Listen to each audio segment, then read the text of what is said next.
Ils sont sortis par centaines cet après-midi ici à l'esplanade du stade Omnisport Amadou Ahidjo pour suivre cette rencontre cruciale entre le Cameroun et le Cap-Vert pour pousser les Lions indomptables à la victoire. Malheureusement, ça n'aura pas été le cas.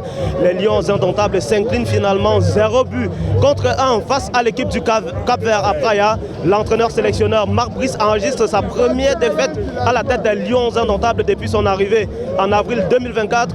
Et nous sommes actuellement avec la fédération, les supporters de la fédération camerounaise, des supporters des Lions indomptables, visiblement déçus. Ce soir, Isidore Djepa. Effectivement, la déception n'est pas seulement la mienne, c'est la déception de tous les supporters des Lions indomptables de par le monde. Entre-temps, le message que je vais d'abord envoyer à tous mes supporters partout dans le monde, en fait, nous avons toujours vaincu. Nous avons toujours été forts et nous savons que l'équipe capverdienne n'a pas démérité ce soir. Et je ne sais pas si nous avons encore des espoirs pour la Coupe du Monde, États-Unis, Canada, Mexique. Entre-temps, ce que je peux que dire, c'est que mes supporters soient très forts pour ce jour. On reste supporter dans l'âme de toute façon. Justement, pas parce que l'équipe capverdienne a pris le dessus sur l'équipe nationale du Cameroun que nous devons perdre tous nos espoirs. Nous avons encore la Coupe d'Afrique des Nations que nous devons aller défendre au Maroc dans quelques mois. Nous restons très déterminants, nous restons très forts. Et entre-temps, j'aimerais envoyer, je vous en prie, par votre voix un message au sélectionneur Brice, vraiment très cher sélectionneur. Ça, c'est le message de plus de 32 millions de supporters camerounais.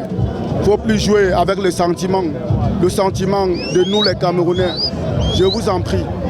Parce que nous avons vu un Aboubacar Vincent, pas le Aboubacar Vincent qui nous a donné les victoires hier, plusieurs victoires que nous respectons et que nous avons acclamées. Nous l'avons vu très lourd à l'attaque.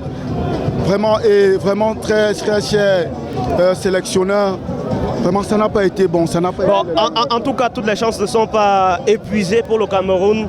On rappelle qu'il y aura encore 2 journées. Dans un mois exactement, ce sera le déplacement contre l'île Maurice du côté de Maurice. Et puis la dernière journée, la 10e journée de ces éliminatoires de la Coupe du Monde 2026. Ce sera même ici même au stade Omnisport Amadou Ahidjo en octobre contre l'Angola. On espère que les Lions indomptables cette fois-là vont rugir et arracher cette qualification pour la Coupe du Monde 2026. En direct de l'esplanade du stade Omnisport Amadou Ahidjo de Yaoundé pour Canal 2 International, Daniel Anissé Boudjé, Samuel Ebakisse et Kevin Hakim. The engagement was completely absent. The engagement of the team was not there.